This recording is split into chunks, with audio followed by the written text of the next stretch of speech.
अस्मद्गुरुभ्यो नमः।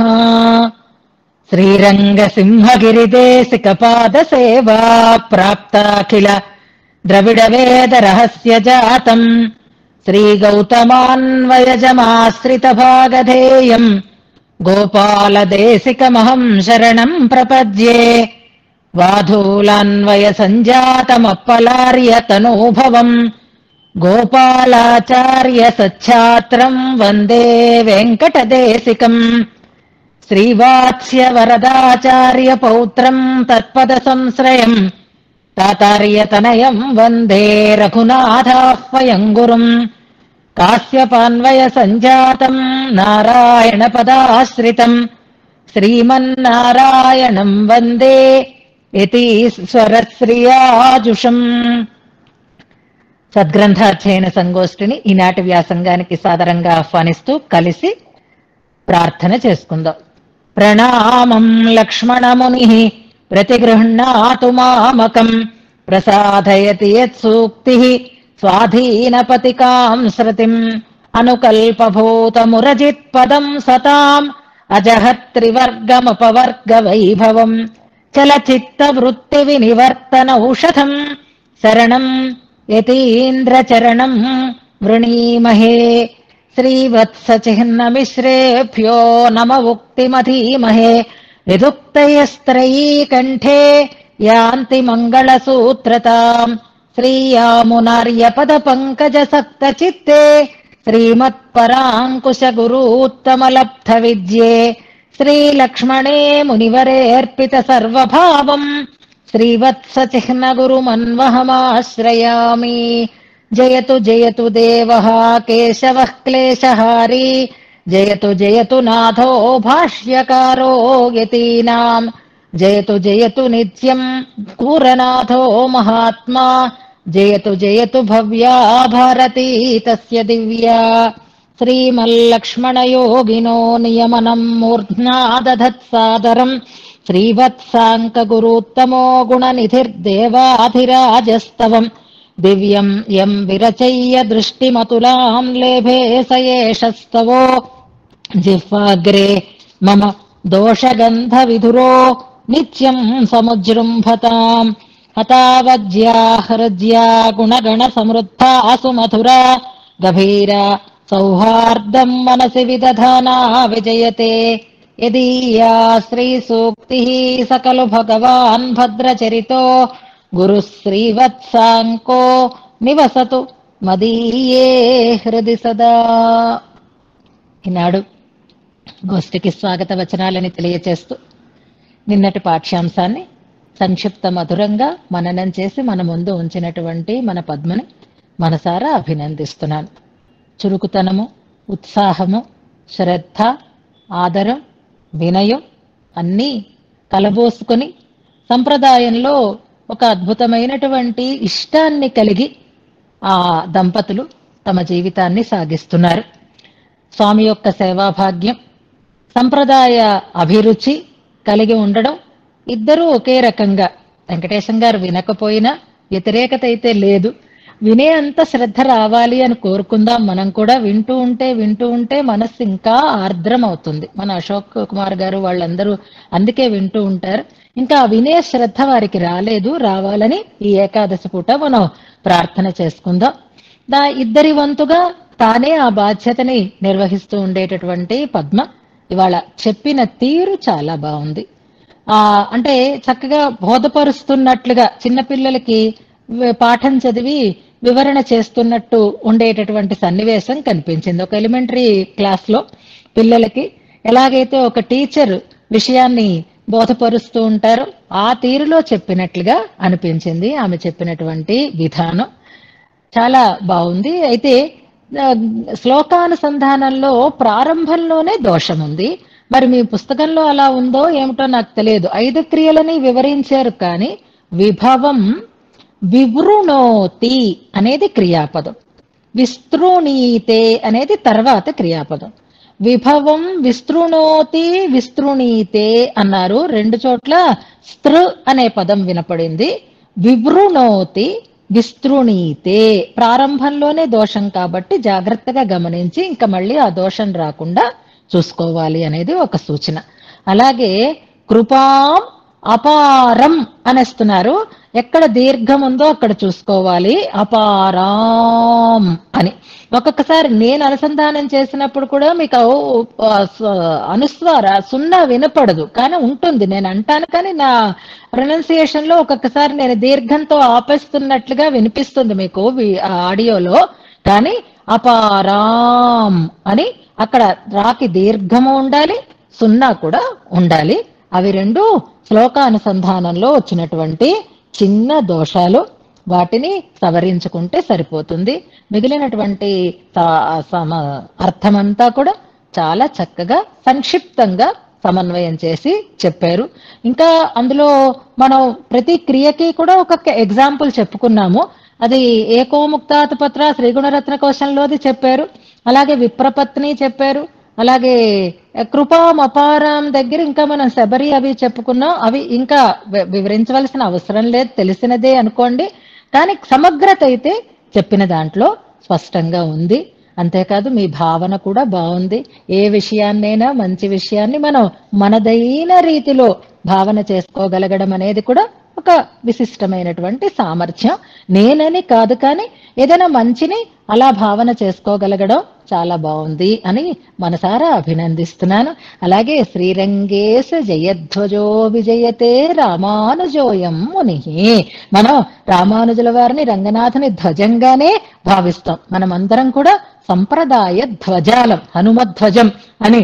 నిన్న హనుమంతుడు స్వామి వైభవాన్ని తెలుసుకుంటూ ధ్వజంగా ఎలా మనం ఆయనని నిలుపుకుంటామో అలాగే మనం అలాంటి ఒక ధ్వజాలుగా, అంటే మనని చూస్తే ఒక మంచి భావన కలిగి ఆ సంప్రదాయం పట్ల, ఆ సిద్ధాంతం పట్ల ఆదరం పెరిగేటట్లుగా ఉండాలి. అలా మనం ఉండలేం. మన ఆచార్యులు అలా ఉన్నారు, వారే ధ్వజాలుగా ఉంటారు. ఆ ధ్వజాన్ని వహించేటటువంటి, ఆ మోసేటటువంటి వాళ్ళు మనం కావాలి. నిజంగా మా తండ్రి గారే ధ్వజం. వారే ఆ పతాకం మీద వారు విశ్వరూపంతో వెలుగుతూ ఉంటే వారు పెట్టినటువంటి భిక్షగానే నేను ఇవాళ మీ దగ్గర 4 మాటల్ని మాట్లాడుతున్నాను. అలా మీరు భావన చేయడం చాలా మనస్సుకి ఆనందాన్ని, తృప్తిని ఇచ్చింది. చక్కటి ప్రేమ ఉంటే, ఆత్మీయత ఉంటే అలాంటి భావాలు కలుగుతాయి. అలాంటి ఆత్మీయతను వ్యక్తం చేసినటువంటి మన పద్మని మనసారా అభినందిస్తూ, ప్రధానమైనటువంటి ప్రార్థన ఆచార్యులని, పెరుమాళ్ళని ఇవాళ వెంకటేశం గారితో కలిసి తర్వాత మనం ప్రారంభం చేసుకునేటటువంటి ఆ గ్రంథాన్ని వినాలి అని అనాలి. వారు కూడా కంచికి వస్తున్నా అమ్మగారు అని అన్నారు. ఓకే అన్నాను. కానీ కండిషన్ ఏమిటి అంటే ఈ శాతమర్ అయిపోతుంది, నెక్స్ట్ అక్కడ ఒక గ్రంథాన్ని ప్రారంభం చేసుకుంటాం, ఆ గ్రంథమైనా కనీసం వింటాను అంటేనే రావాలి అని. నేను మిగిలిన ఏమి రిస్ట్రిక్షన్స్ అక్కర్లేదు, కానీ అక్కడ ఏ గ్రంథాన్ని తొడంగించుకుంటామో ఆ గ్రంథమైనా వారు చక్కగా కాలక్షేపంలో ప్రతిరోజు అన్వయించి వినాలి అని నేను మాత్రం కండిషన్ పెడుతున్నాను. మానేకండి అలానే భయపడి, వింటాను అనుకునే రండి, వినే అవకాశం వస్తుంది.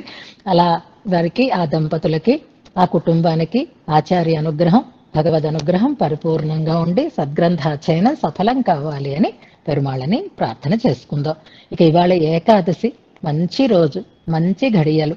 ఏ పని చేసినా అది ఎంతో అద్భుతమైన ద్విగుణమైనటువంటి ఫలితాన్ని ఇచ్చేటటువంటి రోజుగా పెద్దలు వ్రత దినంగా దీన్ని చక్కగా ఆచరిస్తారు. ఇవాళ మనం ఈ ఘడియలని, ఈ ఏకాదశిని ఇంకా మంచిగా సఫలం చేసుకుందాం. శ్రయం అయిపోతోంది అని అనుకోవద్దు. ఇవాళ మనం ఏది మానకుండా చేద్దాం.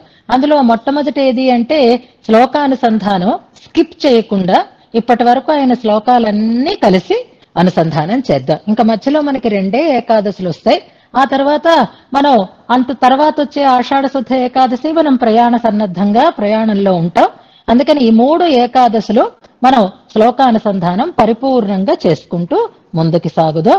అలాగే మంజులు సూచించినట్లుగా చిన్నదే కాబట్టి స్తోత్రం ఉపదేశాత్మకంగా కావాలంటే తప్పకుండా అలాగే మొదటి రోజు చెప్తాను. రేపటి నుంచి మనం కలిసి అనుసంధానం చేసుకుందాం. కొంచెం అటు ఇటు నిన్నటి నుంచి కొంచెం పావు గంట ఎక్కువ పెంచాలి, నాకు ఇవ్వాలి అని అన్నాను. ఆ టైము తీసుకుంటాను. కానీ ఏకాదశి కదా, హాయిగా ఇంత అదృష్టం ఎవ్వరికీ రాదు. మంచి రోజుని, మంచి పని కలిసి చేసుకునేటటువంటి సౌభాగ్యం మనం ఇవాళ పరిపూర్ణంగా సద్వినియోగం చేసుకుందాం. శ్రీవత్సాంకం నమస్యామి భక్త్యా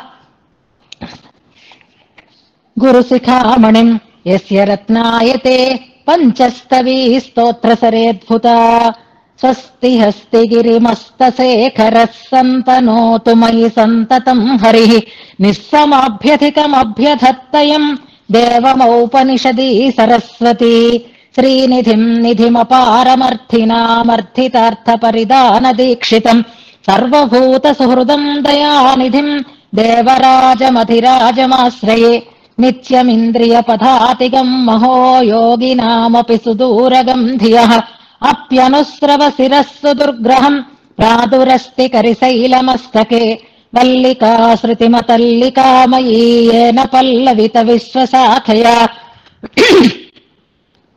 స్వశ్రియా కరిగిరేరనుక్రియాం మస్తి మృష్టవరదం తమాశ్రయే యం పరోక్షముపదేశతస్త్రయీ నేతి నేతి పరపర్యుదాసతః వక్తి యస్సమపరోక్షమీక్షయత్యేష తం కరిగిరిం సమాశ్రయే ఏష ఈశ ఇతి నిర్ణయం త్రయీ భాగధేయరహితేషు నోదిశేత్ హస్తిధామనిన నిర్ణయేత కో దేవరాజమయమీశ్వరస్త్వితి హైకుదృష్ట్యభినివిష్టచేతసాం నిర్విశేష సవిశేషతాశ్రయం సంశయం కరిగిరిర్నుదచ్యసౌ తుంగమంగళగుణాస్పదే హరౌ న్యాయతర్కమునిముఖ్యభాషితైः శోధితైः సహ కథంచన త్రయీ జోషయేద్ధరిమనం హసో జనాన్ హస్తిదామ సకలం జనం స్వయం అద్భుతం మహదసీమభూముఖం కించిదస్తి కిల వస్తు నిస్తులం ఇత్యఘోషయదిదం తదగ్రతస్తథ్యమేవ కరిధాంని దృశ్యతే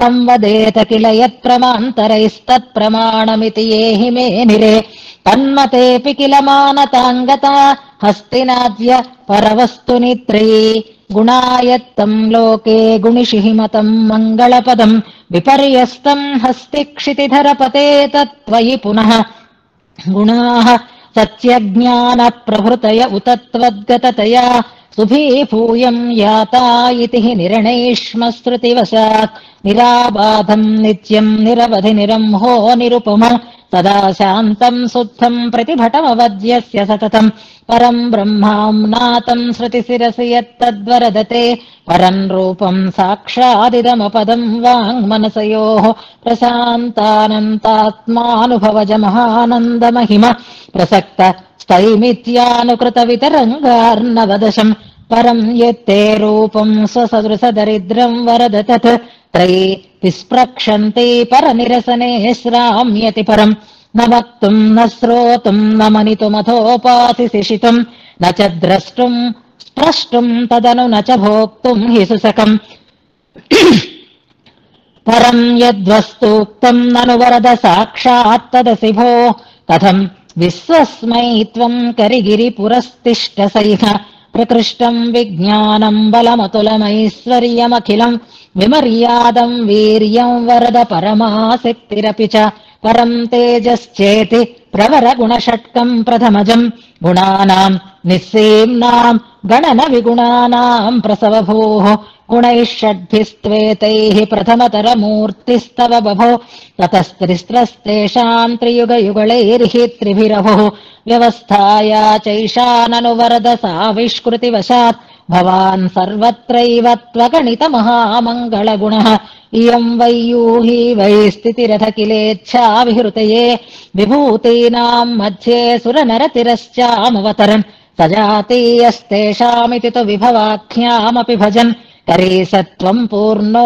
వరగుణగణైస్తాన్ స్థగయసి పరో వా వ్యూహో వా విభవ ఉత వార్చావతరణో భవన్వాంతర్యామీ వరవరదయో యో భవసి వై ససత్వం సన్నైషాన్ వరగుణగణాన్ బిభ్రదఖిలాన్ భజద్భ్యో భాస్యేవం సతతమితరేభ్యస్త్వితరథా దయా క్షాంత్యౌదార్య మృదిమ సమతా సౌహృదధృతి ప్రసాద ప్రేమాజ్ఞాశ్రిత సులభతాజ్యా వరగుణాః తథా సౌందర్యాజ్యాః తవ వరదరాజోత్తమగుణాః విసీమానో సంఖ్యాః ప్రణతజనభోగం ప్రసువతే అనన్యాధీనత్వం తవ కిల జగుర్వైదికగిరః పరాధీనం త్వాం తు ప్రణత పరతంత్రం మనుమహే ఉపాలంభోయంభోః శ్రయతి బత సార్వజ్ఞమపి తే తతో యతో దోషం భక్తేష్విహ వరద నైవాకలయసే పాణిపాదవదనే క్షణశబ్దైః అంబుజాన్యపది సన్వరదత్నం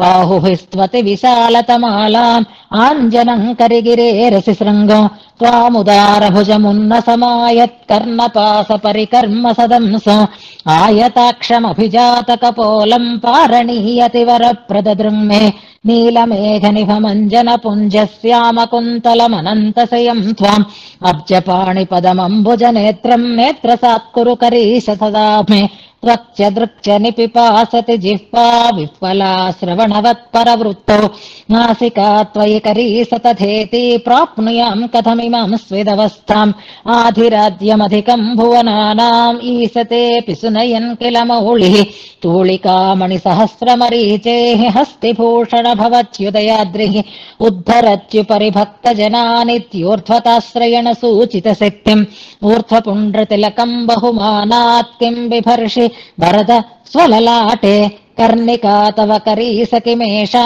కర్ణభూషణముతాంస విభూష అంసలం వ్యలకభూషణమాహో మానసస్య మమ వా పరికర్మ పారిజాత విటపానభితో యా పుష్ప సంపదుదయాత్కరినాథ తాం విడంబయతి తావక బాహుష్వా తతాతు కటత కటకాంగదలక్ష్మీ మధ్యమానచలఫే నిల సింధు ప్రోత్థిత క్షణదశాంగమితౌ తే వక్షసి స్ఫురితమౌక్తికహారే కౌస్తుభశ్చ కమలా చ కరీస అంజనక్షితిభృతో యది నామోపత్యకా వరద హేమమయీ స్యాత్ తాదృశీ తవ విభాతి తు లక్ష్మీరాంబరీ బత విడింబిత విద్యుత్ పరభాగమియాద్రవేస్తమిశ్రా వరదాజ్యత్వయి తన్నిశామయామః దమితా తవ వక్త్రచిత్రభానోః పరభాగం నను కౌంతలీతమిశ్ర ఉభయోరపి పక్షయోః తిథిర్యా విషమీభావనిరాసదాష్టమీతి ఉపమానజ సంపదేః సేందోః వరదాభూద్భవతో లలాటలక్ష్మ్యాః అలకాళి చికీర్షయా కిలాత్తా సుపరీచిక్షిషయా లలాటపట్నే సుమషీ నికషీకృతా భ్రువౌ తే వరద స్యాత్ అకృతత్వతస్తు నైవం శ్రవసశ్చ దృశశ్చ శబ్దరూపగ్రహణే తేన హి జీవవద్వ్యవస్థా ఉభయోరఖిలేక్షణక్షమత్వాత్ వరదాతశ్రవణాశ్రయే దృశౌ తే కరుణారసవాహి వీక్షణోర్మేః వరద ప్రేమమయ ప్రవాహ భాజః తతతీరవనావళీ భ్రువౌ దృక్చల సింధోస్తవ నాసికైవ సేతుః విభవం వివృణోతి విస్తృణీతే రుచమావిష్కురుతే కృపామపారాం అభివర్షతి హర్షమార్ద్రభావం తనుతే తే వరదైష దృష్టిపాతః. శ్లోకానుసంధానం పూర్తయింది. ఇంతవరకు అర్థంతో మనం శ్లోకాల్ని తెలుసుకున్నాం. ఇంకా సెకండ్ ఫేజ్ మనం చేసుకునేటటువంటి రివిజన్. ఇది కూడా ఇవాళ మానద్దు, ఏది ఇవాళ మానకుండా మనం ముందుకి సాగుదాం. ఇందులో చిన్నగానే చేసుకుందాం, సమయం చాలదు కాబట్టి. ఇక్కడ నిన్న 5 క్రియలు ఉన్నాయి, 5వ క్రియ ఏది అని అడిగారు. అడిగితే తనుతే అని చెప్పాను. తనుతే అంటే అర్థం ఏమిటి అంటే సమృద్ధి చేస్తుంది, విస్తరింప చేస్తుంది అనే అర్థమని తను విస్తారే అని ఆ ధాతువుకి మూలం అర్థాన్ని మనం తెలుసుకున్నాం. ఇప్పుడు మనకి ఇంతకు ముందు శ్లోకంలో తత అని ఒక పదం వచ్చింది. తత తీర వనావళి అనేటటువంటి ఒక పదప్రయోగం వచ్చింది.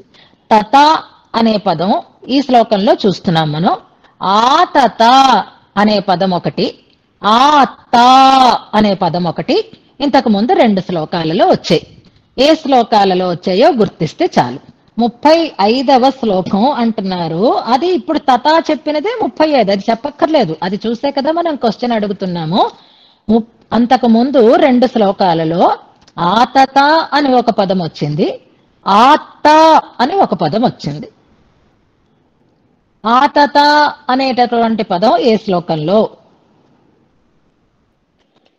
ఆతతాతు కటకాంగద లక్ష్మీ. నంబర్ పెట్టేస్తే గబుక్మని తోడా రావచ్చని ఎవరైనా శ్లోకం మొదలు పెడతారేమో అని నేను ఎదురు చూస్తున్నాను. 28వ శ్లోకం అని పెడుతున్నారు. Very good. ఆతతాతు కటకాంగద లక్ష్మీ. పారిజాత వృక్షం, దాని శాఖలు, దాని చుట్టూ పువ్వులు పూయడం, అలా పూస్తే ఆ శాఖ ఎలా ఉంటుందో, స్వామి భుజాలకి, స్వామి ముంజేతులకి అలంకరింపబడినటువంటి ఆ కంకణాలు, ఆ అంగదములతో కూడినటువంటి బాహువులు అలా ఉన్నాయి అని చెప్పినప్పుడు ఆతత అనేటటువంటి పదం అక్కడ మనకి వినిపిస్తుంది. అది కూడా ఆతత అంటే విస్తృత అనేటటువంటి అర్థంలో. తతము అంటే విస్తారము అని కదా, తను విస్తారే అని కదా చెప్పుకున్నా. తతము అన్న దానికి ముందు ఒక ఉపసర్గ చేర్చి ఆతతము అన్న ఒకటే అర్థం. అక్కడ ఆతత అనే పదం, ఇక్కడ తత అనే పదం. 35వ శ్లోకంలో తత అని, 28వ శ్లోకంలో ఆతత అనేటటువంటి పదాలు విద్యం. ఇక ఆత్త అనేటటువంటి పదం చెప్పండి. ఆత్త, ఆతత కాదు, ఆత్త. ఇది స్వామి యొక్క 33. Very good. అలకాళి అలా పెట్టేస్తే ఎంత బాగుంటుందో, శ్లోక సంఖ్య పెడుతూ అలకాళి శ్లోకం మొదలు కూడా పెట్టేస్తుంటే చాలా స్పష్టంగా వినిపిస్తుంది. అలకాళి చికీర్షయా కిల ఆత్త అనేటటువంటి పదప్రయోగం చూడండి. అక్కడ ఆతత అనే అర్థంలో మనం చెప్పేసుకోకూడదు. ఆతత అంటే అర్థం వేరు, ఆత్త అంటే అర్థం వేరు. ఆత్తము అంటే ఆదానము చేయబడిన అని అర్థం. ఆదానము ప్రదానము. ప్రదానం అంటే మనకి తెలుసు కదా, ఇవ్వడము అని.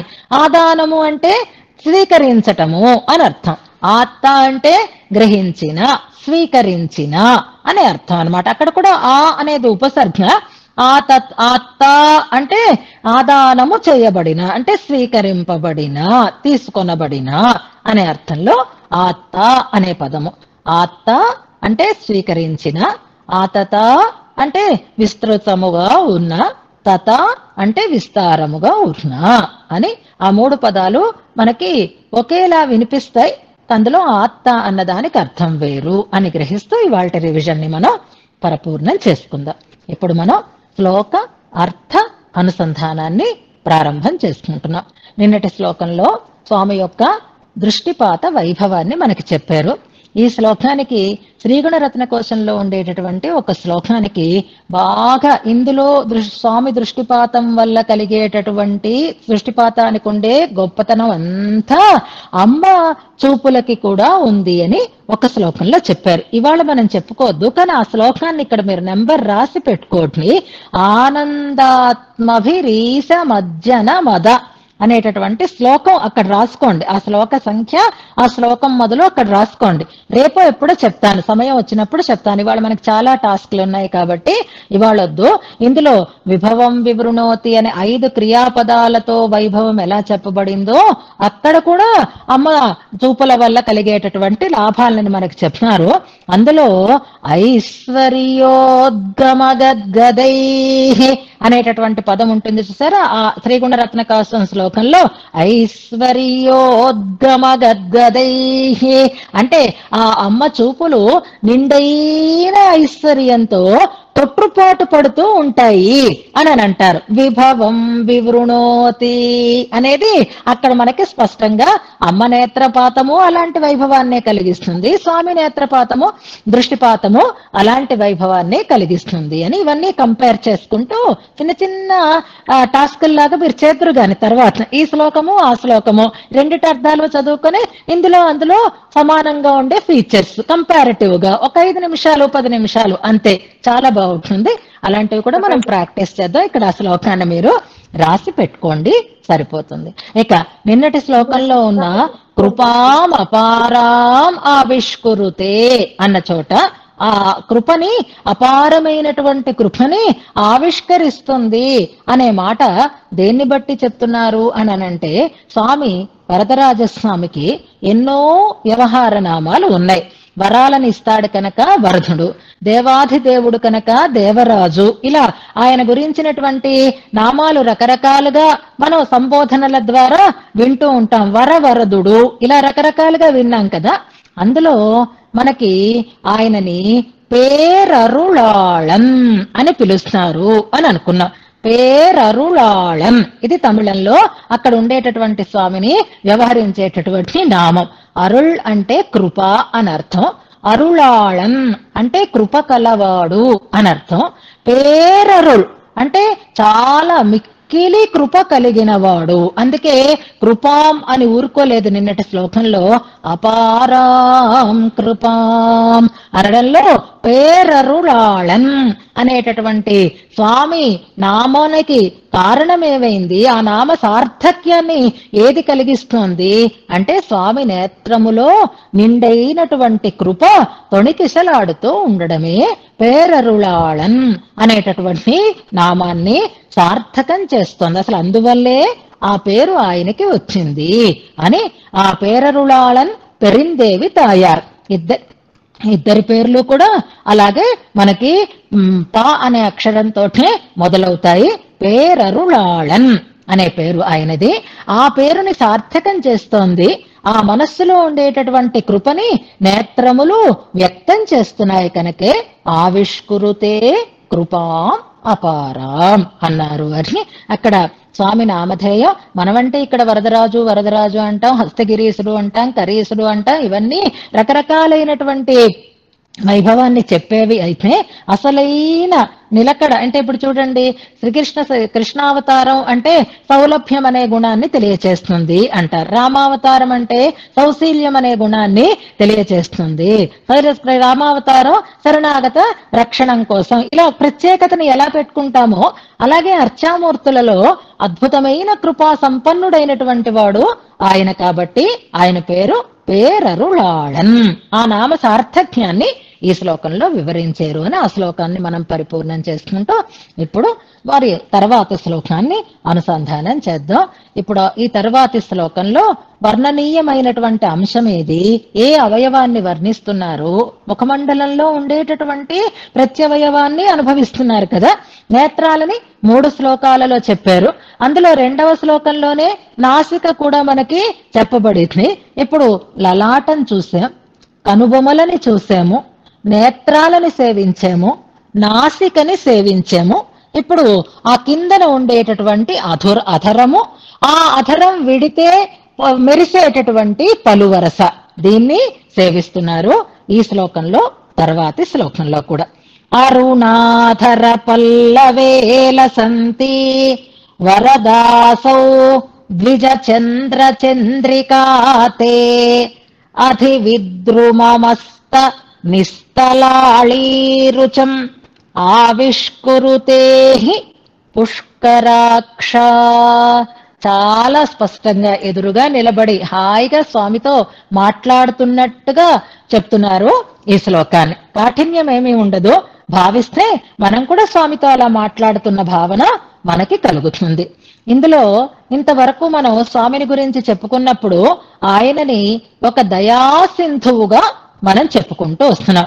దయాసింధువు, దయ అనేటటువంటి దానికి ఆయన సముద్రుడు, దయా సముద్రుడు అని. సింధువుకి మనం ఎన్నో ఎగ్జాంపుల్స్ చెప్పుకున్నాం. సముద్రం అనేసరికల్లా ఆ సముద్రాన్ని రత్నాకరము అని అంటారు. అంటే విలువైన రత్నాలకి చోటు నెలవు. లోపలికి వెళ్ళిన కొద్దీ దిగిన కొద్దీ రత్నాలు దొరుకుతాయి అంటారు. ఒడ్డున ఉంటే మనకేమీ ఆల్చిప్పలే దొరుకుతాయి, కానీ లోపలికి వెళితే మనకి దొరికేవేవి అంటే రత్నాలు. అలాగే ఏ గ్రంథాన్నైనా పైన చదివితే మనకేం దొరకదు, ఆల్చిప్పల్లాగే పట్టుకొని వచ్చేస్తాం. చిన్నప్పుడు అవి కూడా ఏరుకుంటూ ఉండేవాళ్ళం. ఇసుకలోకి వెళితే అవి కూడా ఏరి సరదాగా మనం ముచ్చటగా దాచుకుంటూ ఉండేవాళ్ళం. కానీ నిజానికి విలువైనటువంటి రత్నాలు కావాలి అంటే లోతుకి వెళ్ళాలి. అది కూడా సరి అయిన జాగా చూసుకుని వెళ్ళాలి. అది తెలిసిన వాళ్లే లోపలికి వెళ్ళి ఆ ముత్యాలు రత్నాలు వాటిని తెచ్చుకుంటూ ఉంటారు. అలాంటి వాటికి అన్నిటికీ ఆకరం కనుకే సముద్రానికి రత్నాకరం అని పేరు. మరి పరమాత్మని సింధువుతో పోలిస్తే ఆయనలో కూడా అలాంటివి దొరకాలి కదా. అలాంటివి ఏమైనా దొరుకుతాయా, అలాంటివి ఉన్నాయా అంటే కొల్లలు ఉన్నాయి అని దీని ద్వారా మనకి ఈ శ్లోకం ద్వారా తెలుస్తుంది. పగడాలు కావాలా, ఉన్నాయి. ముత్యాలు కావాలా, ఉన్నాయి. రత్నాలు కావాలా, ఉన్నాయి. మా దయా సింధువులో కూడా, పేరరుళాళన స్వామిలో కూడా, ఆ సముద్రంలో కూడా ఇవన్నీ కనిపిస్తాయి, ఏరుకోవచ్చు, చూడొచ్చు, పొందవచ్చు అంటున్నారు ఈ శ్లోకంలో. ఇందులో క్రియాపదం ఆవిష్కురుతే అనేది క్రియాపదం. మనకి ఇంతకు ముందు శ్లోకంలో వచ్చేసింది. అయితే విస్తృణీతే రుచం అని అక్కడ విస్తృణీతే అనే దానికి అది మనం సమన్వయం చేసుకుని కృపాం ఆవిష్కురుతే అని అక్కడ పెట్టుకున్నాం. ఇక్కడ రుచం ఆవిష్కురుతే అని తీసుకోవచ్చు. రుచం అంటే తేజస్సు, కాంతి అని అనుకున్నాం. ఆవిష్కురుతే అనేది క్రియాపదం. ఆవిష్కరిస్తోంది అంటే స్పష్టం చేస్తోంది, కనపరుస్తోంది అనే అర్థం క్రియాపదానికి. ఇక ఇందులో సంబోధన పదం ఏది అంటే వరద అని ఒక సంబోధన కామన్ గా ఉంటూ 2 సంబోధనలు ఉన్నాయి. 5 క్రియాపదాలు ఉన్న శ్లోకం ఇదే అయి ఉంటుందమ్మా అని ఇందాక పద్మ చెప్పారు కదా. అలాగే 2 సంబోధనలు మనకి ఇందులో ఇంతకు ముందు కూడా వచ్చాయి. ఒక దాంట్లో 2 సంబోధనలు మనం చూసాం ఒక శ్లోకంలో, తర్వాత వెతుక్కుందాంలేండి. వరదాతో పాటుగా ఇంకొక సంబోధన ఉన్న శ్లోకం ఇంతకు ముందు వచ్చింది. ఇప్పుడు ఇంకా విశేషమైన సంబోధనతో వస్తుంది ఈ శ్లోకం. ఆ సంబోధన పుష్కరాక్ష అనేది చివరిలో ఉంది చూసారా, అది ఒక సంబోధనే. ఎక్స్క్లమేటరీ మార్క్ ఉంది దానికి. పుష్కరాక్షుడు అని అంటున్నారు. పుష్కరము అంటే తామర అని అర్థం, పుష్కరము అంటే మేఘము అని కూడా అర్థం. పుష్కరాక్షుడు అంటే పుండరీకాక్షుడు అన్నట్లుగానే పుష్కరాక్షుడు అనే పదానికి మనం అర్థం చెప్పుకోవచ్చు. అలా కాకుండా పుష్కరాక్షుడు అంటే మేఘంలాంటి వాడు, మేఘంలాంటి నేత్రాలు కలిగిన వాడు అంటే మేఘం వర్ణనకి కాదు, రూపానికి కాదు, కృపాం ఆవిష్కురుతే అని వెనకాతల చెప్పారు కాబట్టి ఆ కృపని భావిస్తూ ఇక్కడ పుష్కరాక్ష అని అంటే మేఘం వంటి నిండైనటువంటి కృప కలిగినటువంటి వాడు అనే అర్థంలో 2 రకాలుగాను ది పుష్కరాక్ష అనే పదానికి అర్థం మనకి చెప్తున్నారు. దీనికి మీకు ఒక టాస్క్ ఇస్తున్నాను, చివరిలో చేద్దరు గాని ఇది వింటూనే మీరు భావించండి. మనకి శ్రీ విష్ణు సహస్రనామ స్తోత్రంలో పుష్కరాక్ష అనే నామము ఉంది, పుండరీకాక్ష అనేటటువంటి నామము ఉంది. విష్ణు సహస్రనామం ఒక్కొక్కసారి తొందరగా అయిపోతుంది అనుసంధానం, ఒక్కొక్కసారి ఎంతకీ అవదు అనుసంధానం. ఎంచేత అంటే అక్కడ కొన్ని పదాలు ఒకేలా ఉండడం చేత వెనక్కి వెళ్ళిపోతూ ఉంటాం, ముందుకు వెళ్ళిపోతూ ఉంటాం. ముందుకు వెళ్ళిపోతే తొందరగా అయిపోతుంది, వెనక్కి వెళితే అయినదే మళ్ళీ అవుతూ ఉంటుంది.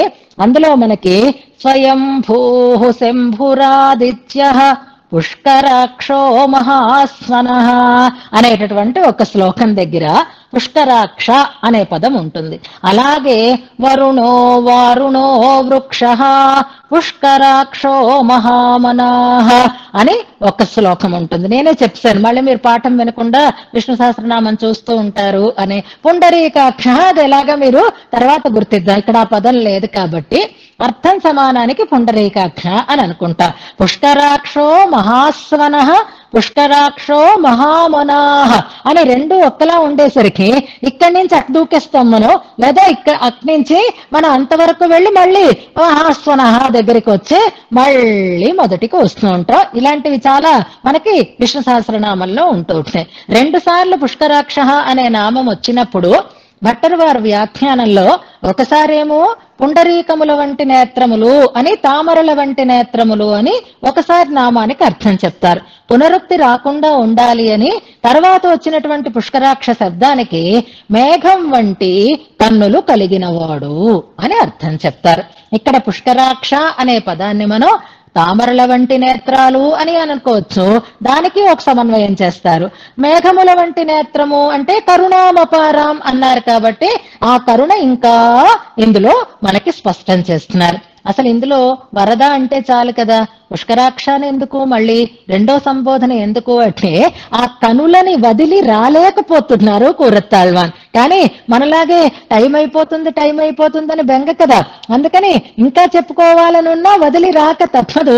3 శ్లోకాలలో నేత్ర వైభవాన్ని అనుభవించారు, ఇంకా నేత్రాలే కళ్ళల్లో కడుతున్నాయి, ఇంకా ఆ దివ్య సౌందర్య అనుభవమే వారికి ఇంకా స్మరణకి వస్తోంది. కింద అవయవానికి వెళుతున్నారు కానీ ఇంకా అది వెన్నాడుతోందనమాట.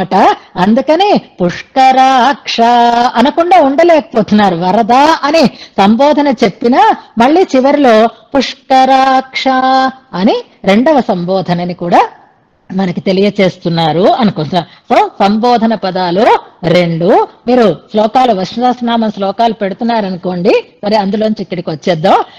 వరద అనేది, వరద అనే పదం రెండవ పాదం మొదట్లో ఉంది చూడండి. వరద అసౌ అని ఉంది కదా, వరద అసౌ అని విడదీసుకోవాలి. హే వరద, హే పుండరీకాక్ష అని రెండు సంబోధన పదాలుగా మనం దాన్ని విడదీసుకుంటూ, అలాంటి ఆ స్వామి యొక్క అరుణ అధర పల్లవం అంటున్నారు. ఇప్పుడు సింధువులో ఉండేటటువంటి విలువైనటువంటి రత్నాలు అని అనుకుంటే ముందు పగడాలు, తర్వాత ముత్యాలు, ఆ రెండు ఈ కరుణా సింధువు అయినటువంటి పరమాత్మలో ఉన్నాయి అంటున్నారు. పెదవిని వర్ణిస్తున్నారు కాబట్టి ఆ పెదవి ఎర్రగా ఉంటుంది, పగడం ఎర్రగా ఉంటుంది.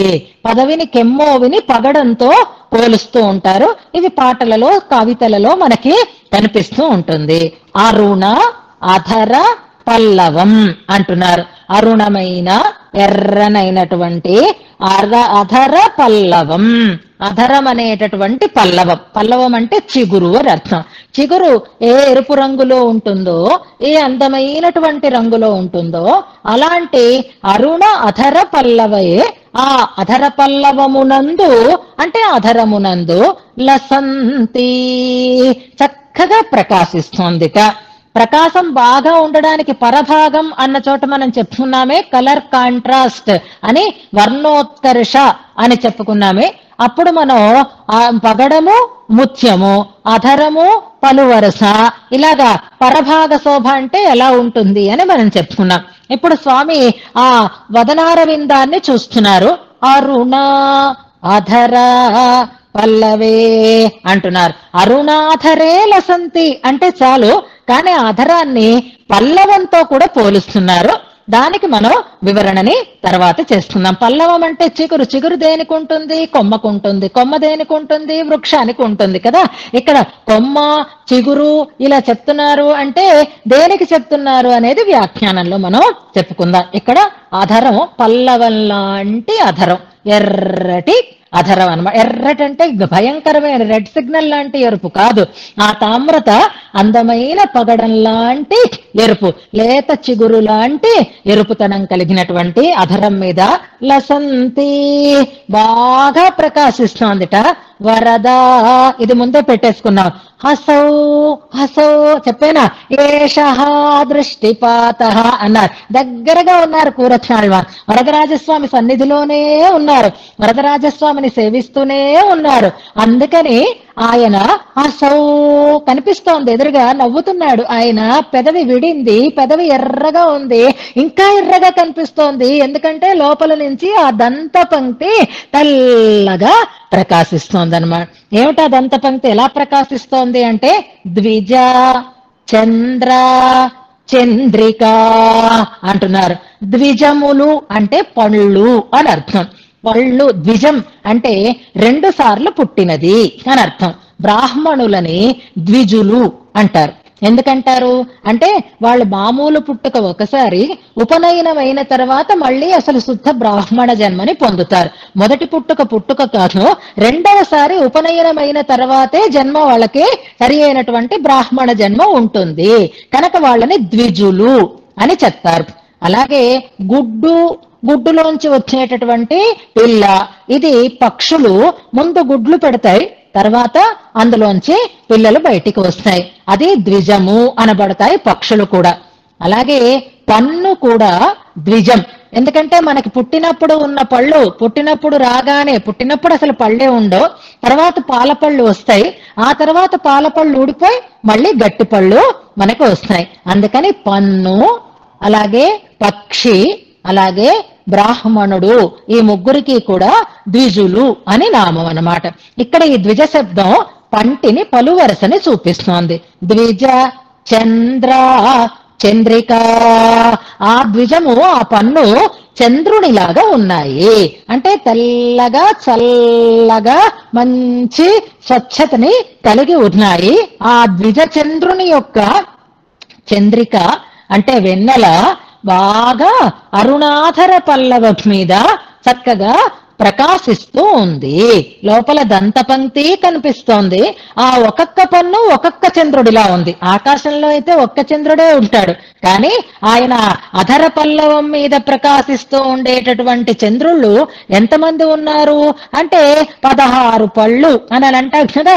ఒక్కొక్క పన్ను ఒక్కొక్క చంద్రుడు అనుకుంటే ఆ ఒక్కొక్క చంద్రుడి నుంచి వెలువడేటటువంటి తెల్లటి కాంతి ఎంత ఉంటుందో అలా అన్ని పళ్ళల్లోంచి అన్ని చంద్రుడిలాగే ప్రకాశిస్తున్నాయి. ద్విజ చంద్ర చంద్రికా తే ద్విజ చంద్ర చంద్రిక, నీ యొక్క పంటి వరస అదే పన్నే చంద్రుడైతే ఆ చంద్రుడి నుంచి వెలువడుతూ ఉండేటటువంటి కాంతి లసంతి ప్రకాశిస్తోంది, మరింత తెల్లగా చక్కగా అందంగా కనిపిస్తోంది. ఇప్పుడు ఈ సన్నివేశం ఎలా అనిపిస్తోంది కూరత్తాళ్వానికి అనంటే ఓ మంచి ఆభరణ శోభని కలిగి ఉంది అని అంటున్నారు.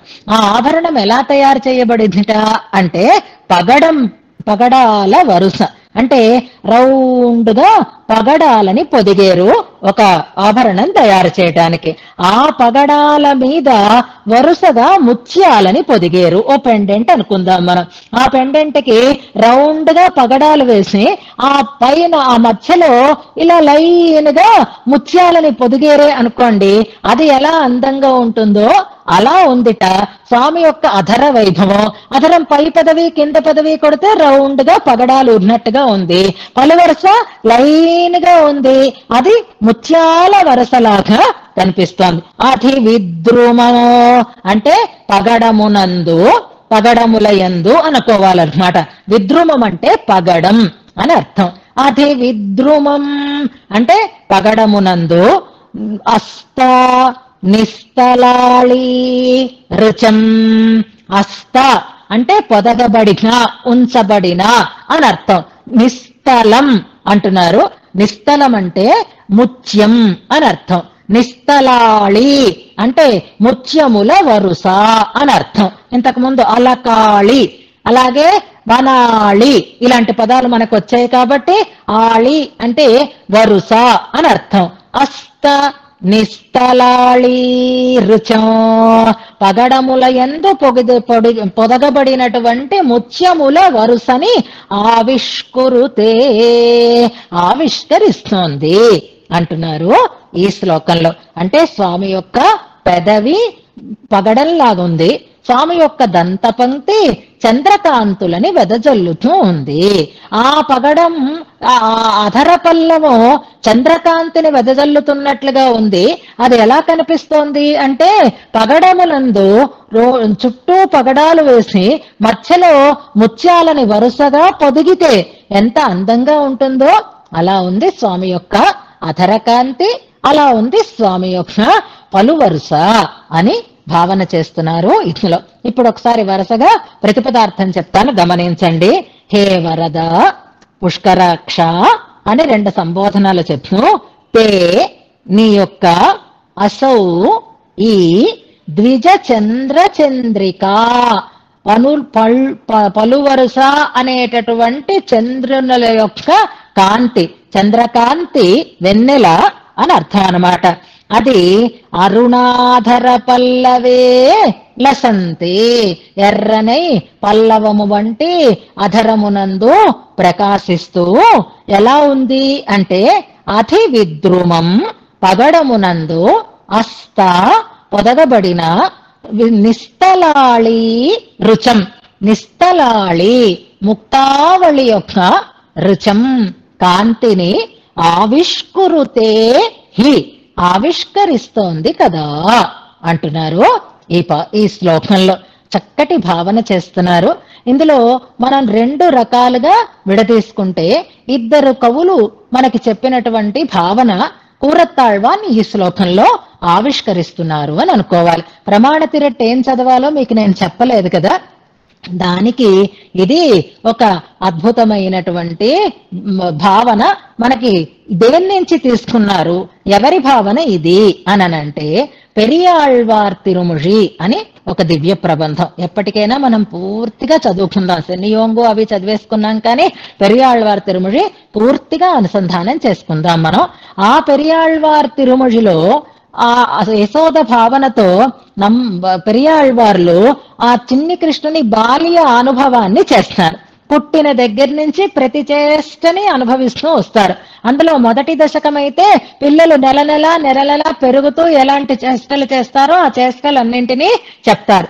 అలా చెప్పినటువంటి దశకంలో ఆ పత్తులో మొదటి పత్తులో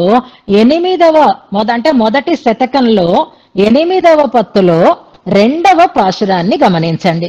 ఆ పాశుర భావాన్ని ఇక్కడ ఆ కూరత్తాళ్వాన్ మనకి వ్యక్తం చేస్తున్నారు అని అంటారు. ఆ దశకంలో ఆళ్వార్ల భావన ఎలా ఉంటుంది, పెరియాళ్వార్ల భావన ఏది అంటే తళర్నడై నడవాను అంటారు. తప్పటడుగులు వేస్తూ ఉండేటటువంటి పిల్లవాడి యొక్క వైభవాన్ని చెప్తారు. అప్పుడు ఆయన సెక్కరిడై నుని కొంబిల్ అనే ఆ పాసురం ప్రారంభమవుతుంది. దాని అర్థాన్ని మనం ఇప్పుడు చెప్పుకున్న అర్థమే అక్కడ కూడా అదే భావన, పెరియాళ్వార్ల భావన.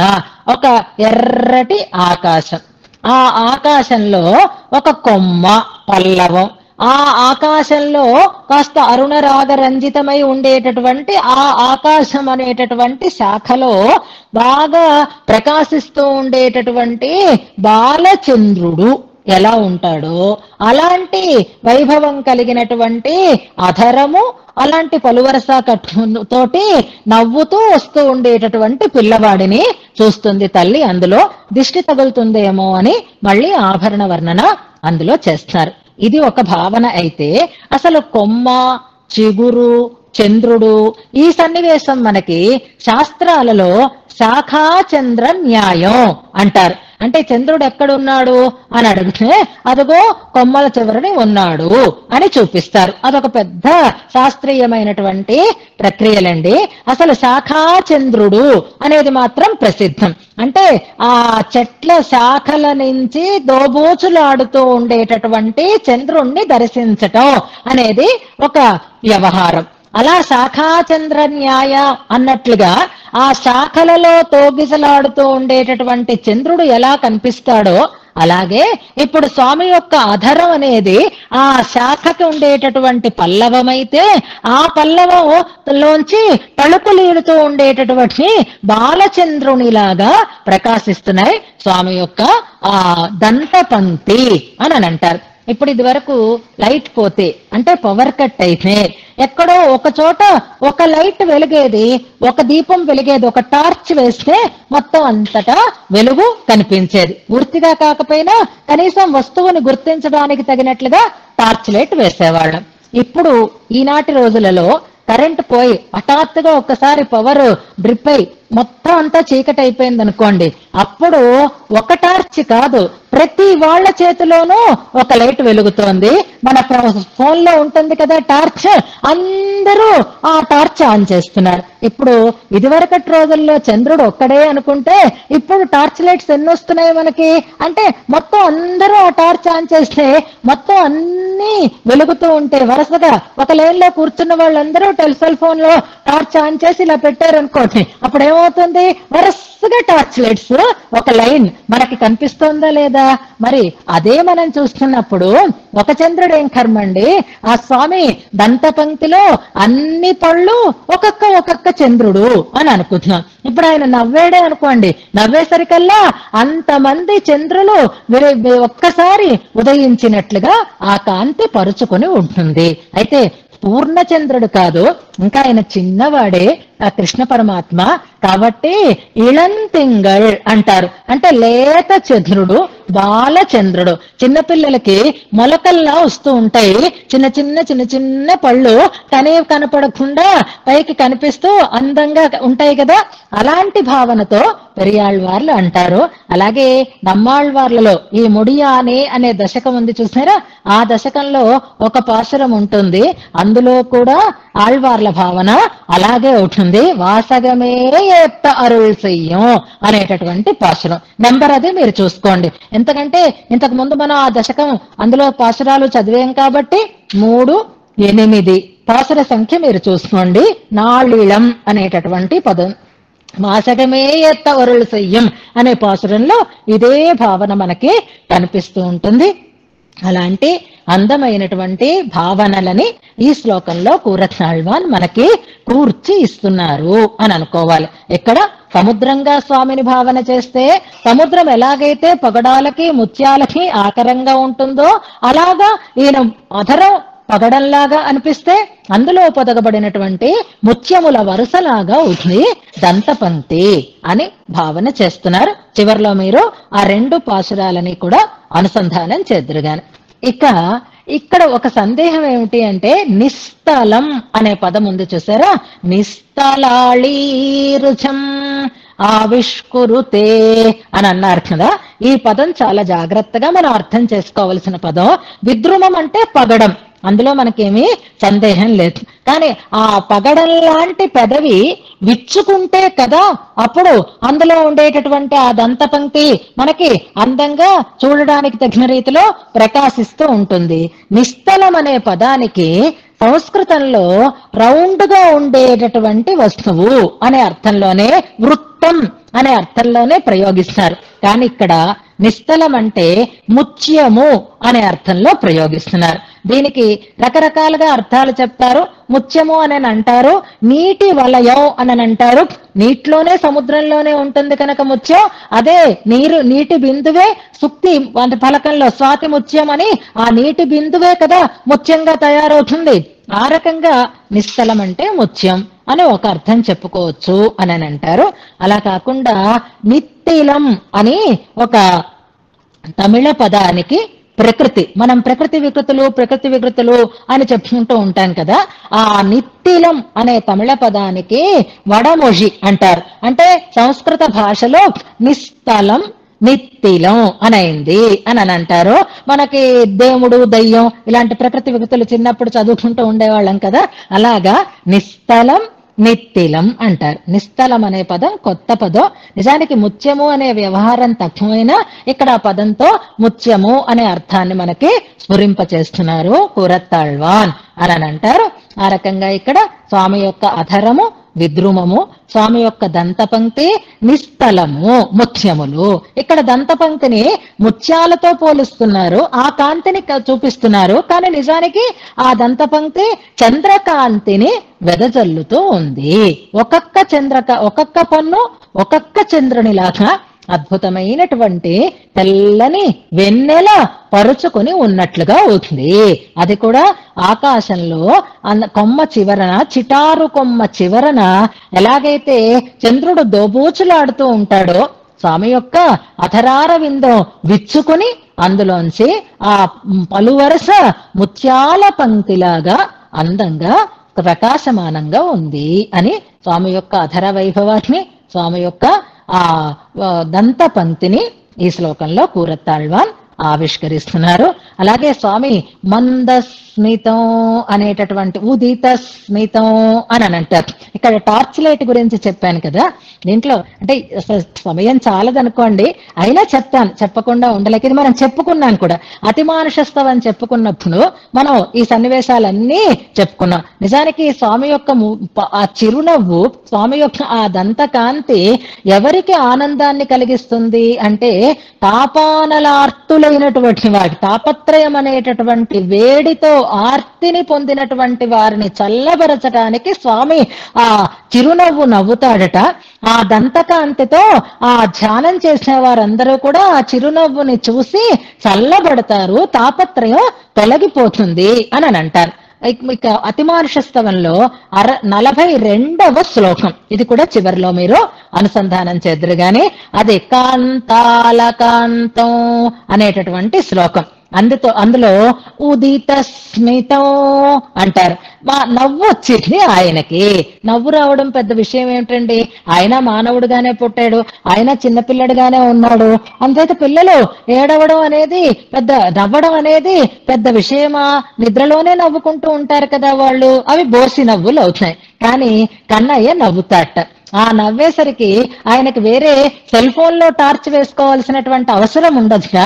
ఇది పెరియ తిరుమొழிలో పాసరం, రేపు అనుసంధానం చేద్దరు గాని ఆయన వెన్న దొంగతనం కోసం గోపికల ఇళ్లల్లోకి ప్రవేశిస్తాడు. అవి చిన్న చిన్న గుడిసెలు. ఆ గుడిసెలకి తడకలు కట్టి ఉంటాయి. ఆ తడకల తలుపు తోసుకుని ఆయన దొంగలాగా లోపలికి ప్రవేశిస్తాడు. రాత్రిపూట ప్రవేశిస్తాడు. ఎవరో చూడకుండా ఉండే సమయంలో లోపలికి ప్రవేశిస్తాడు. అసలే చీకటి. ఆయనకి ఆ వెన్నకుండ ఆ ఉట్టి ఎక్కడున్నాయో తెలుసుకోవడం కష్టం. ఆ కలుసుకోవడం చప్పుడు చేయకుండా వస్తున్నాడు కదా, అసలే చీకటిగా ఉంది. అందులో మరింత నల్లతనం వస్తోందిట. ఎందుకంటే ఆయన ఒంటి రంగు కూడా మరింత కాంతలేంతోందిట. అందుకని ఆ చీకటి ఇంకా నల్లగా అయిపోయింది. ఇందాక మనం చెప్పుకున్న ఒక శ్లోకంలో అలకాళి చికీర్షయ అన్నట్లుగా ఆ చీకటికి ఈయన ఒంటి కాంతి కూడా కలిసిపోయిందిట.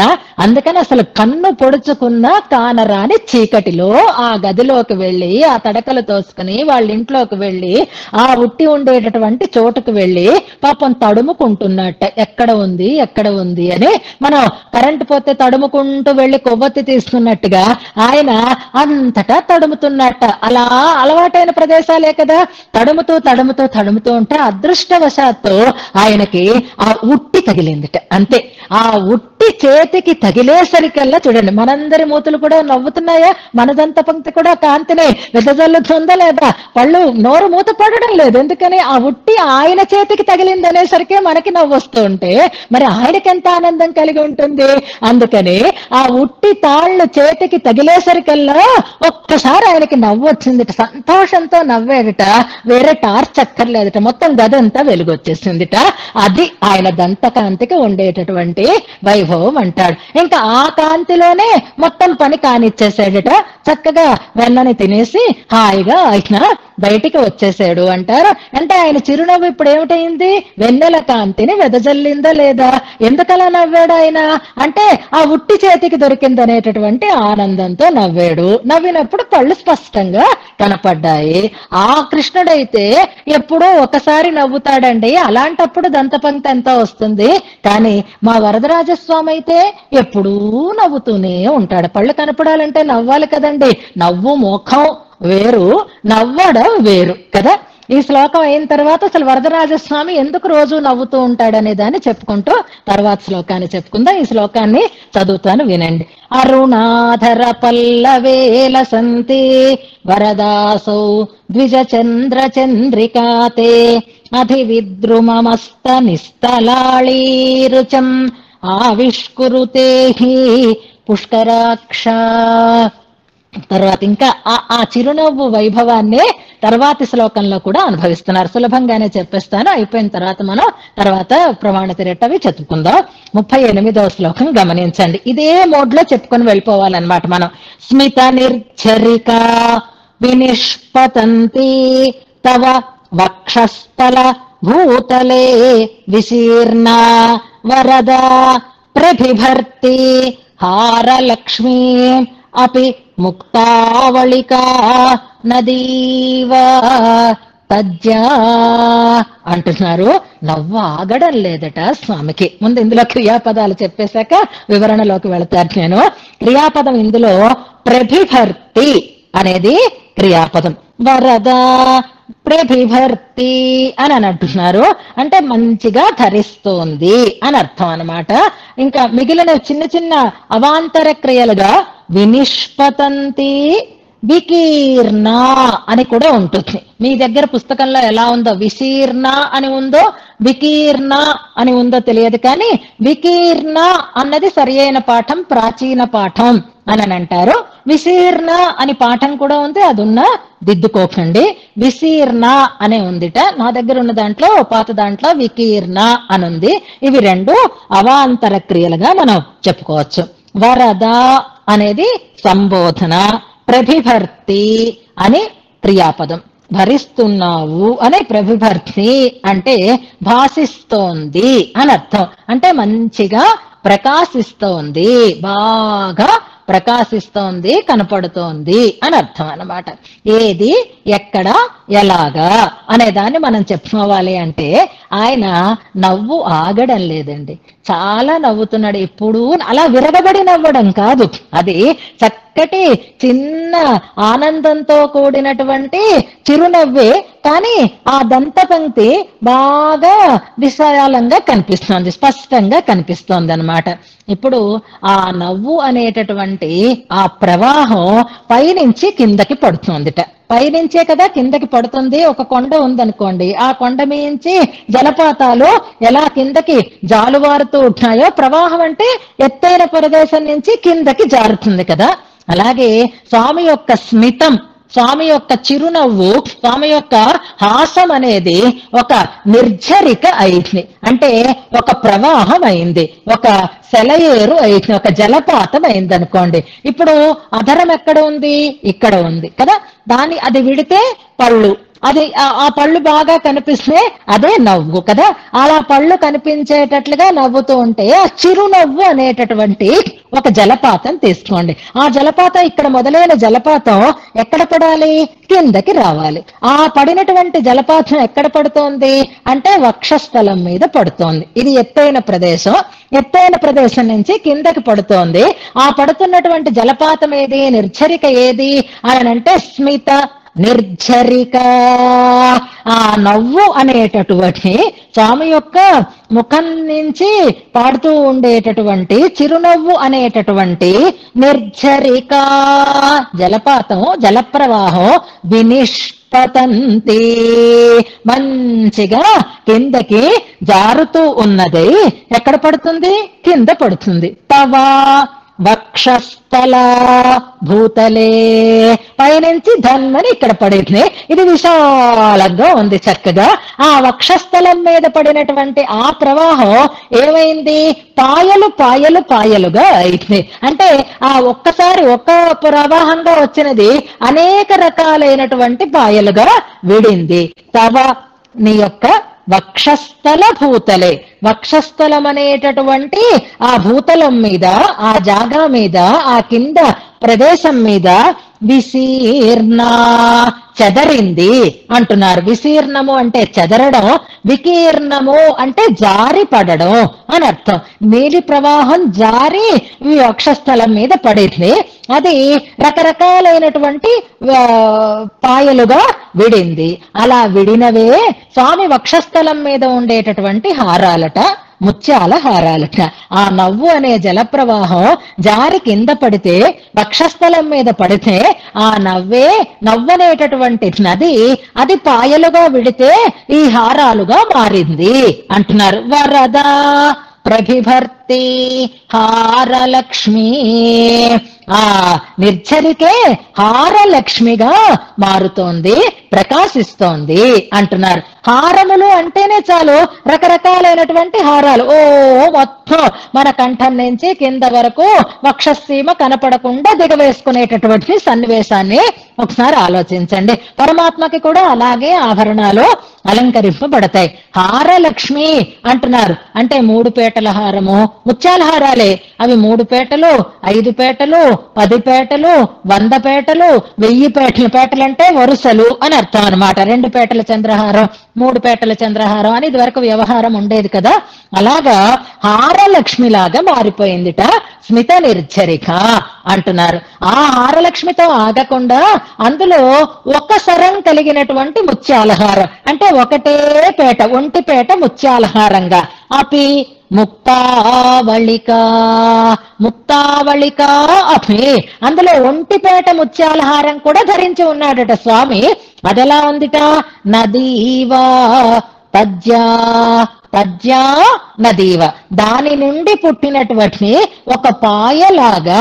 ఇప్పుడు గోదావరి జిల్లాలలో ఉన్న వాళ్ళకి తెలుస్తుంది, కాలువలు కాలువలు అంటారు వాళ్ళు. మన వైపు కాలువ అంటే మురుగి కాలువ అని మనకు అర్థం వస్తుంది. కానీ అటువైపు కాలువలు అంటే ఆ నదీ పాయలే కాలువలు అని. చిన్న చిన్న గ్రామాలలో కూడా గోదావరి నది పంట కాలువలు అంటారు వాటిని. పంట కోసం ఆ నీటిని అలాగా మళ్లిస్తూ ఉంటారు, కుల్యములు అంటారు. అలాగా ఒక పేట ముత్యాలహారం ఒక నదీ కాలువలాగా, ఒక నదీ ప్రవాహంలాగా కనిపిస్తోంది. అలాంటివే చాలా పాయలు ఉన్నాయి. అవి అనేకమైనటువంటి హారయష్టిలాగా ప్రకాశిస్తున్నాయి అని అంటారు. ఇందులో స్వామి చిరునవ్వు, ఒక ఎత్తైనటువంటి స్థలం నుంచి పడుతూ ఉండేటటువంటి జల ప్రవాహం అయితే ఆ ప్రవాహము విశాలంగా ఉన్న కింద భాగంలో ఉండేటటువంటి వక్షస్థలం మీదకి జాలువారితే ఆ ప్రవాహపు వేగమే వివిధంగా చెదరి అది స్వామి వక్షస్థలంలో ఉండేటటువంటి హారములుగా మార్పుని పొందింది. స్వామి వక్షస్థలంలో ఉండేటటువంటి ఏకావళి ముక్తహారం కూడా అలాగే ఆ స్వామి స్మితమనే నిర్జరికలోంచి వచ్చినటువంటి ఒక నదీ ప్రవాహంగా, నదీ పాయగా మన భావన చేసుకోవాలి అంటున్నారు కూరత్తాళ్వాన్. స్వామి యొక్క తిరుముఖ మండలాన్ని సేవిస్తూ అందులో అధరం విడివడి అందంగా నవ్వు చక్కగా దంతపంక్తి ప్రకాశిస్తూ ఉంటే దంతపంక్తిని సేవించి ఆ దంతపంక్తి విడి ఉండేటటువంటి స్వామి తిరుముఖ మండలాన్ని సేవిస్తూ అప్పుడు ఆ నిండైన విగ్రహాన్ని సేవిస్తే ఆ వక్షసీమ అంతా ముత్యాల సరాలతో పరుచుకొని ఉంటే అవి ముత్యాల సరాలు కాదు, అవి స్మిత నిర్జరిక ప్రవాహాలు అంటున్నారు.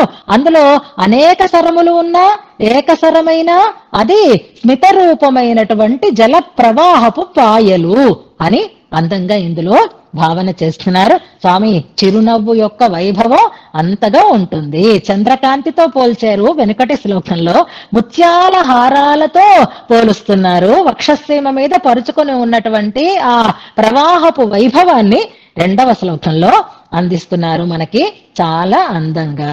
అయితే అక్కడ కృష్ణుడు నవ్వాడు అంటే ఉట్టి చేతికి తగిలింది, చీకటిలోనైనా పట్టుకున్నాను అనేటటువంటి సంతోషం ఆయనలో కలిగింది. పళ్ళు కనపడాలి అంటే నవ్వైనా నవ్వాలి, ఏడవడమైనా ఏడవాలి, అప్పుడు కదా మనకి పళ్ళు బయటపడతాయి. పళ్ళి కిలించటం అని మన వాళ్ళు అంటూ ఉంటారు, దర్శయన్ దంత పంక్తి అంటారు కదా. ఎప్పుడు పళ్ళి కిలిస్తాం అంటే ఏదో అవసరాలు ఉంటాయి, ఇచ్చకంతో పళ్ళి కిలిస్తారు. అక్కడ దీనుడై పళ్ళి కిలిస్తూ ఉన్నాడు ఆయన అంటారు శ్రీగుణరత్న కోశంలో. లేదా నవ్వొస్తే ఆ నవ్వు మనకి పదాలు విడి ఆనందంతో నవ్వుతే దంతపంక్తి స్పష్టంగా కనిపిస్తుంది. పాపం రోటికి కట్టినప్పుడు బాండ్రమని ఏడ్చినప్పుడు కూడా ఆయన నోరు విడింది, అప్పుడు కూడా దంతపంక్తి కనపడింది. అలా అప్పుడప్పుడు దంతపంక్తి కనిపిస్తుంది, కానీ ఎప్పుడూ నవ్వుతూ ఉంటారా చెప్పండి ఎవరైనా? ఎప్పుడూ నవ్వుతూ ఉంటే పిచ్చి అనుకుంటారు కదా ఎవరైనా సరే.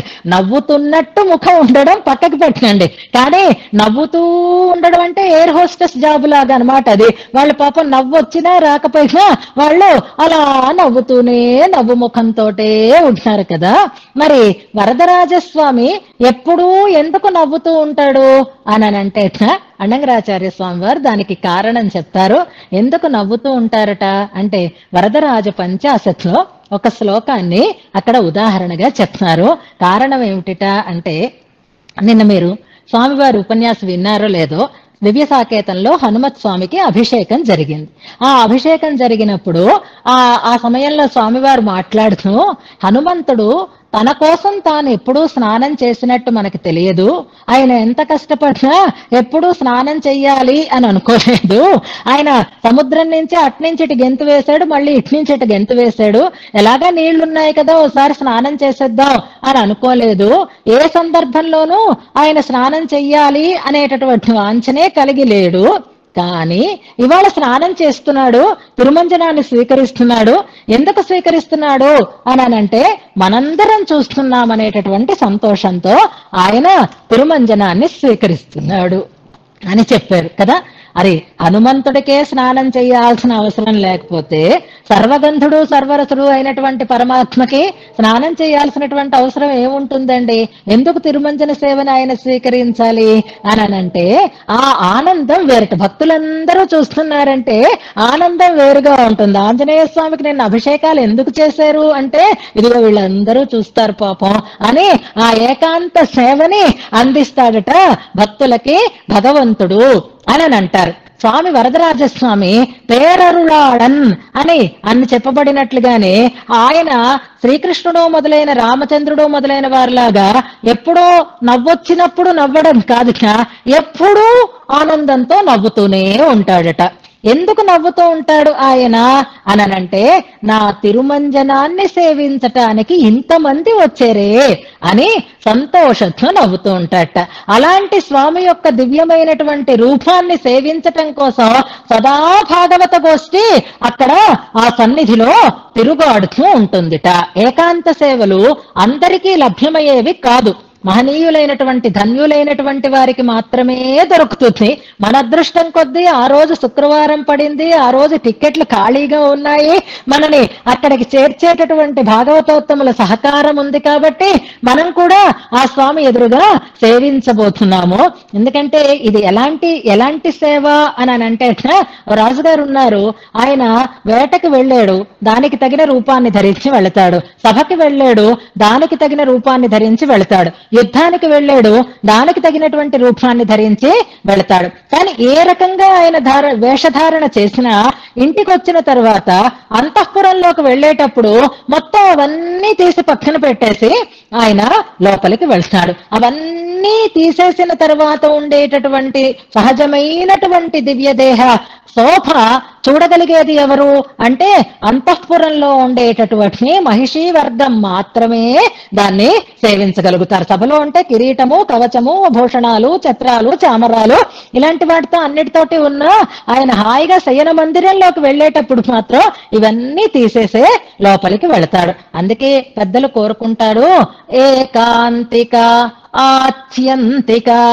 గద్యత్రయం మనం చదువుకుంటే శరణాగతి గద్యంలో భగవద్ రామానుజుల వారు అలాంటి సేవా భాగ్యమే తమకి కావాలి అని కోరుకుంటారు. వరదరాజ పంచాశత్ ఎవరు రాశారో మనం విన్నాం కదా, దేశకులు మనకు అందించారు అని అనుకున్నాం కదా. అందులో స్వామి దేశికులు స్వామి యొక్క తిరుమంజన వైభవాన్ని చెప్తారు. అలాగే వాహనాలని అధిష్ఠించి ఆయన తిరుగాడేటటువంటి ఉత్సవ వైభవాన్ని కూడా ఆ శ్లోకాలలో చెప్తారు. అందులో తిరుమంజనం చేసేటప్పుడు స్వామికి ఉండేటటువంటి దివ్యమంగళ విగ్రహ వర్ణనని అందంగా చేస్తారు. అది చూడడం ఎవ్వరికీ సాధ్యం కాదు అంటారు. అందులో 46వ శ్లోకంలో, ఇందాక పద్మ చెప్పినప్పుడు నేను మర్చిపోయాను, తిరువృత్తంలో 46వ పాసురం అన్నారు, కాదు 42వ పాసురం. నిన్న మనం చెప్పుకున్నది 42వ పాసురం.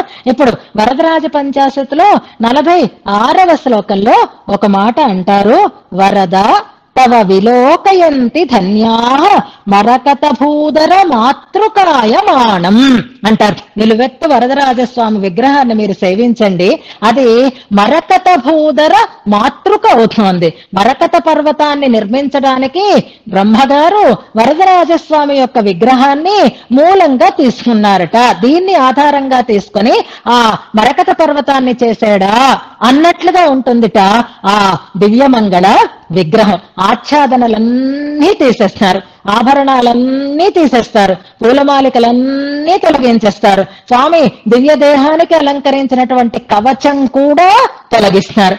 ఆ కవచం కూడా తొలగించిన తర్వాత లోపల ఉండేటటువంటి నిజస్వరూపం, మా చందనస్వామి యొక్క తిరుమంజనం సేవించాలంటే నిజరూప దర్శనం నాడు మాత్రమే సేవించగలుగుతాం. ఎప్పుడూ చందనం కప్పుకునే ఆయన లోపల ఉంటాడు. అలాంటిది ఇలాంటి అర్చామూర్తులు మూలమూర్తుల యొక్క విగ్రహ సేవ మనకి పరిపూర్ణంగా కలగాలి అని అంటే అప్పుడు చూడండి, ఆపాదనఖం సేవించండి. కవచాలు ఉండవు, ఆభరణాలు ఉండవు, మాలికలు ఉండవు. తిరుమంజనార్థం ఒక చిన్న వస్త్రాన్ని మాత్రం ధరింప చేస్తారు. అలాంటి వ్యపగత పరికర్మ వారవాణం మృగమద పంక విశేష నీలమంగో అంటారు. కస్తూరిని రాస్తారట. మృగమద పంకం అంటే కస్తూరి. ఆ నల్లటి విగ్రహానికి కస్తూరిని సమర్పిస్తే, నిన్న తైలం సమర్పించడం ఇవన్నీ చూసారా, ఇలా భుజాలు వచ్చుతో ఆ తైలాన్ని ముందు సమర్పించి తర్వాత పాలు అవి సమర్పించి చేయిస్తారు కదా. అలాగా ఆ కస్తూరి రాస్తే ఆ నలుపు మరింతగా నిగారింపుని సంతరించుకుంటుందిట. అలాంటి మృగమద పంకం సమర్పింపబడినటువంటి నీ దివ్య దేహాన్ని అదృష్టవంతులు సేవించగలుగుతారు. ధన్యాహ పశ్యంతి అంటారు.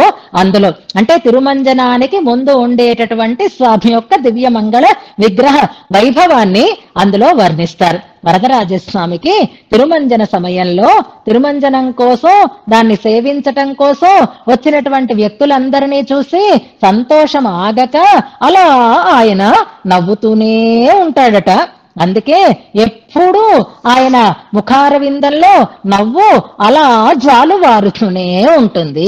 ఎప్పుడూ నవ్వడానికి కారణం ఏమిటి అంటే తన సేవ కోసం ఈ భక్తులు తన ఎదురుగా ఇలా తిరుగుతున్నారే అని ఆ భక్తులను చూసి ఆగకుండా ఆనందంతో, ఉట్టి తగిలితే ఎంత ఆనందం కలిగిందో భక్తులను చూస్తే కూడా స్వామికి అంతటి ఆనందం కలుగుతుందిట. ఆ ఆనందంతో ఎప్పుడూ నవ్వుతూ ఉంటాడు కనుక ఆ నవ్వే ఒక ప్రవాహంగా కిందకి జాలువారి అదే వక్షస్థలం మీద ముత్యాల సరాలుగా తీరును పొంది ఉంది, ప్రకాశిస్తోంది అంటారు. ఈ సన్నివేశమే మనకు ఒక అదృష్టం ఇస్తోంది. అలా స్వామి నవ్వుతూ మనని చూడగలిగేటటువంటి సౌభాగ్యం మనకి స్వామి అనుగ్రహించాడు. నవ్వడానికి కారణం ఎప్పుడూ తిరుమంజనం, ఎప్పుడూ భక్తులు, ఎప్పుడూ భాగవతోత్తములు, వాళ్ళని చూస్తే స్వామికి ఆనందం. అందుకే ఆగని ఆనందం చిరునవ్వు రూపంగా ప్రవహిస్తోంది అని ఈ శ్లోకంలో మనం భావన చేసుకుంటూ ఈ 2 శ్లోకాలని కూడా ఉపదేశాత్మకంగా తెలుసుకుందాం. 37వ శ్లోకం ముందుగా